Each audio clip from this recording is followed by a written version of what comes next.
Steve, are we going to talk about Jeremiah's underwear? Yeah, I think we are. Sometimes it's called girdle, but I think it's really talking about underwear. This is the Bible in Fewer Words. We are Carol and Steve Wells. This is episode 190, Jeremiah, chapters 9 through 13. Hi, Steve. Hey, Carol. I'm ready for some more Jeremiah. Okay. Yeah, it's good stuff. I can't believe I'm saying that, but let's go. Okay, chapter 9. I wish my head were filled with water, so I could cry all night for all the people that will be killed. This is Jeremiah talking? Yeah. Still a little bit on the depressive side. Yeah. He goes on to say, I'd like to go to the wilderness to hide from all the adulterers and treacherous men. Verse 3. They're all evil liars who don't know me.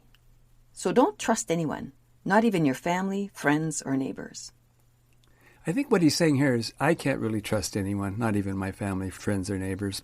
I just want to get away from them then? I guess so. I guess he's feeling like he just can't trust anyone now. Ah. Everybody's against him. Yeah, it's a tough spot to be in. Yep. God said, I'll make Jerusalem a den of dragons and kill everyone in the cities of Judah. It's a tough friend to have if you're Jeremiah. It's getting a little repetitive because he said that a few times, but I guess we have to set the context for this episode too. Yeah.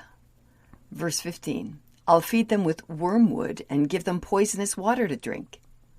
Then I'll kill them all with the sword.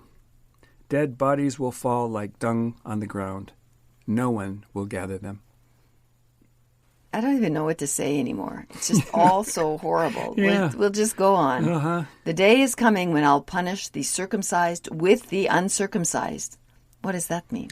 The circumcised are going to be the people in Judah, right? Yeah, And his chosen people that he's going to kill. Yeah, he wants them all circumcised, and they are. But now he's going to send some uncircumcised people, probably the Babylonians, right? Yeah. To attack.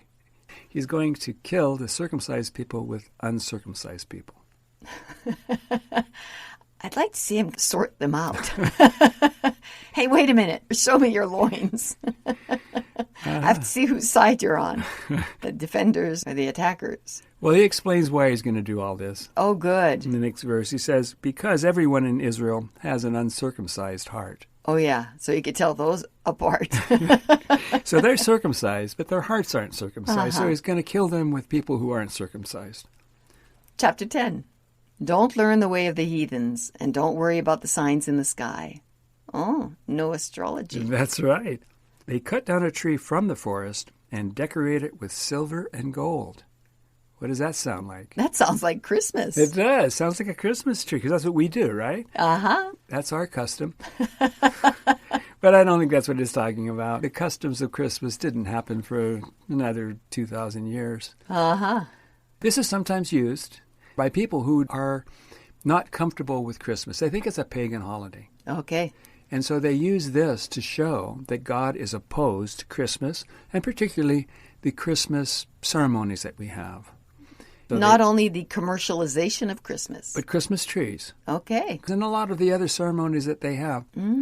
Because there was a big controversy. I'm going into way too much detail here. But there was a big controversy among Christians, particularly right after the Reformation, between the Catholics and the Protestants. The Catholics, of course, liked and celebrated Christmas. Yes. Protestants were totally opposed to it. In fact, you could be killed for celebrating Christmas when the Puritans took over in England. Oh. And so the anti-Christmas stuff is still here today, and people use Jeremiah chapter 10 to justify their attack on Christmas.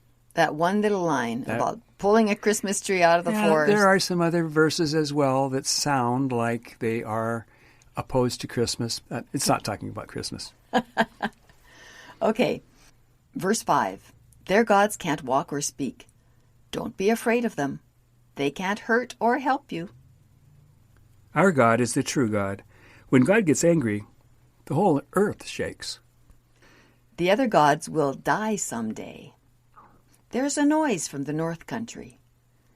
Soon the cities of Judah will be a den of dragons.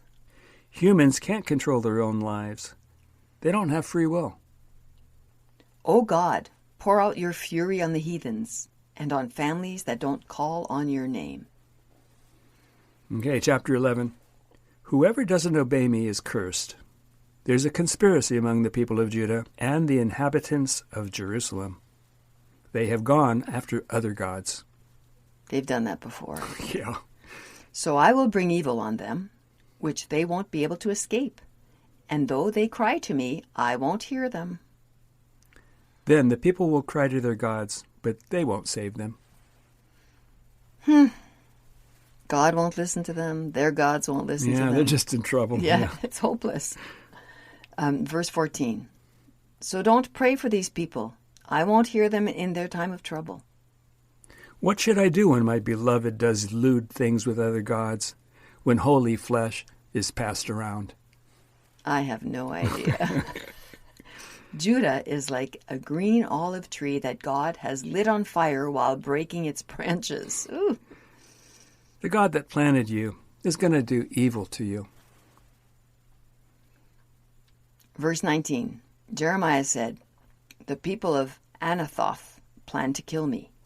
Yeah, Anathoth is a city about 6 miles or so northeast of Jerusalem. And it's actually Jeremiah's hometown. Oh, really? And they're not liking what he's saying, so they plan to kill him. I mean, it's only a few miles away. O God, who tries the kidneys and heart, let me see the vengeance you have planned against them for planning to kill me.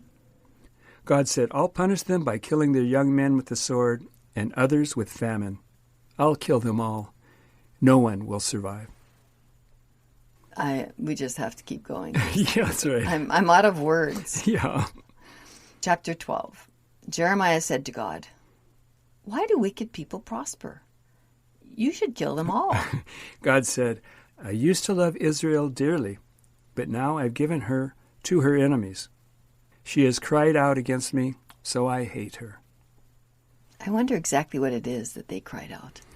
Yeah. God, we can't trust you. I don't God, know. you change your mind all the time.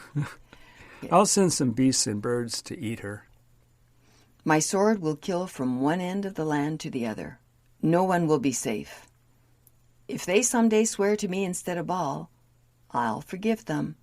But if they refuse to obey me, I'll kill them all. You know, I think that's clear by now, don't you? Except for it isn't, because he keeps saying that. You know, if they just would return to me and be nice and good, then I won't hurt them.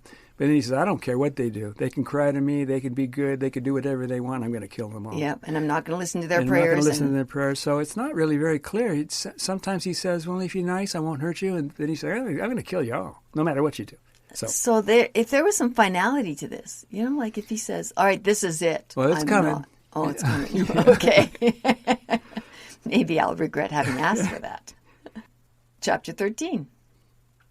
God said to Jeremiah, buy a linen girdle and put it on your loins. Yeah, so there's the girdle thing. Yes. Yeah, a lot of translations call it a girdle, but what they think of as a girdle is really what we think of today as underwear. You wear it under your garments. And on your loins. And on your loins, yeah. Mm-hmm. All right, so we're just going to say underwear from now on. Well, whatever we say, that's what we're talking mean. about. Yeah. God continues here saying, go to the Euphrates River and hide it in a hole in a rock. So, the Euphrates River. Yeah, where is that? It's a long way away. It would be at least 400-mile walk. Oh, my gosh. Yeah. About the yes. same distance that the Jews had to go during the Exodus.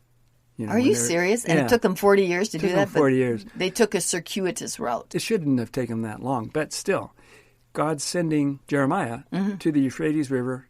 Why not just go to the Jordan River, some nearby river? But no, go to the Euphrates River. Well, by the time he gets there, his brand new underwear will be soiled. I mean, how long is it going to take him to get there? He should have just worn his old underwear. That's a waste of money. That's a good point.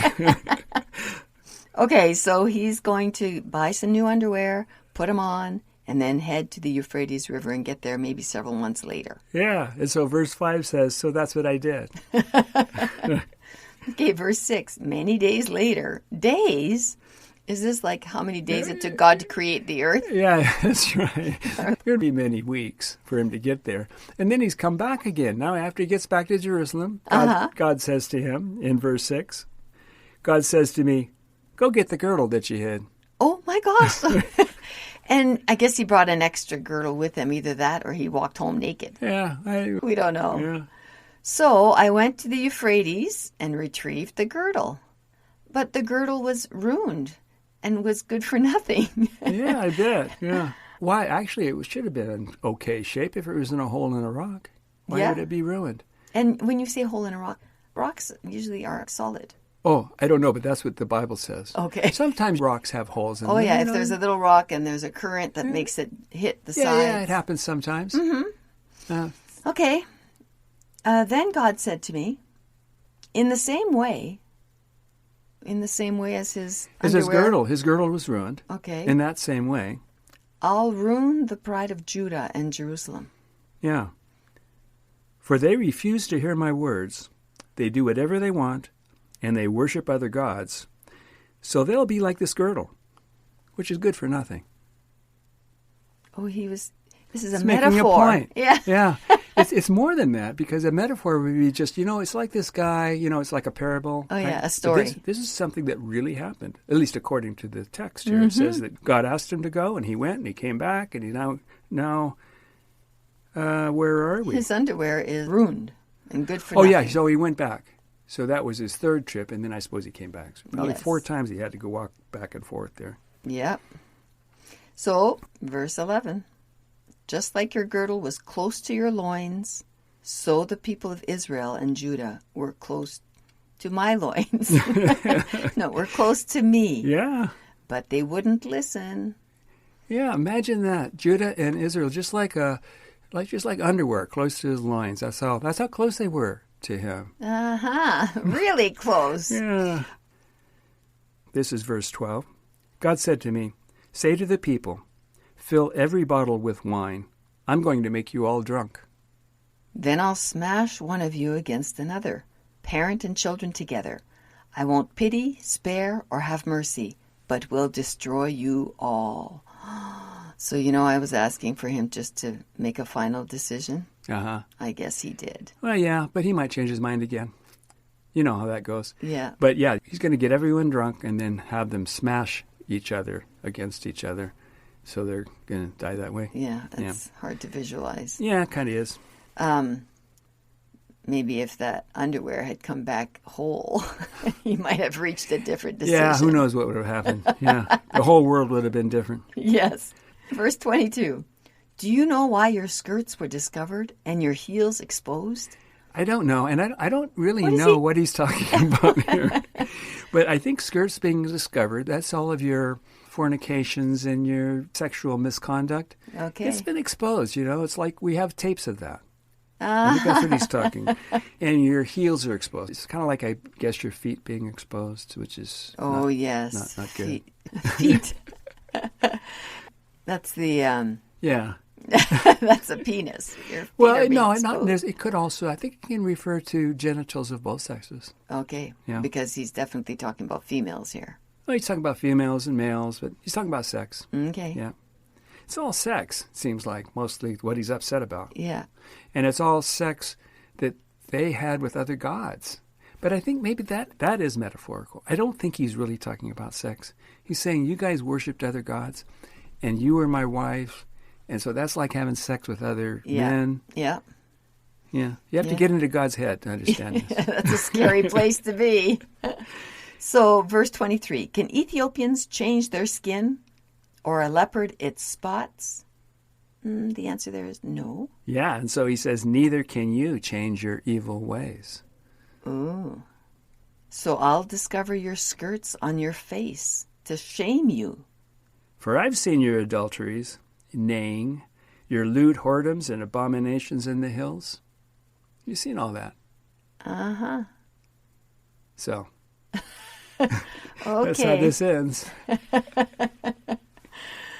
All right. Well, that's, we're slowly getting through Jeremiah. Yes, we are. Thanks. Thanks. Thank you. Yes, I was going to say, thank God. Goodness. Thank God we're almost done with Jeremiah, except for we have another 40 chapters to do. I know, but we'll take him little bites at a time. All right, thanks so much, Steve. Sure. And listeners, thanks for sticking with us, and we'll see you next time. Bye-bye. Bye-bye.